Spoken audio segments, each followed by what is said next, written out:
ठरलं तर मग या मालिकेच्या येणाऱ्या भागामध्ये आपल्याला पाहायला मिळणार आहे मधुभाऊवर हल्ला झालेला असतो. नागराज काकांनी मधुभाऊंना मारण्याचा प्रयत्न केलेला असतो. कारण मधुभाऊंना कळलेले असते सायली ही कोणाची मुलगी आहे म्हणून. सायली अर्जुन मधुभाऊंना घेऊन हॉस्पिटलमध्ये आलेले असतात.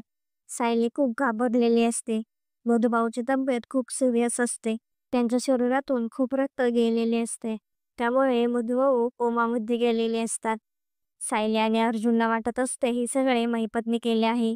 म्हणून ते महिपतच्या घरी येतात. सायली महिपतला म्हणत असते, तुझ्यामुळे माझे मधुभाऊ आज कोमात गेले आहेत.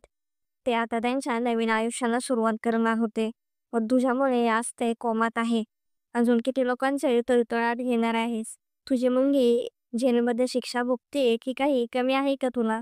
महिपतला साक्षीचे नाव घेतल्यामुळे राग येतो. तो सायलीच्या अंगावर धावून जातो. अर्जुन महिपतचा गळा दाबतो. अर्जुन सायलीला वाटत असते हे सगळे महिपतने केले आहे. पण हे सगळे नागभोज काकांनी केले आहे. अर्जुन आणि सायली खऱ्या गुन्हेगारापर्यंत पोहोचू शकतील का नाही? तर आता पुढे काय काय होणार आहे हे पाहणे खूपच इंटरेस्टिंग होणार आहे. असेच नवनवीन अपडेट जाणून घेण्यासाठी आपल्या चॅनलला नक्की सबस्क्राईब करा.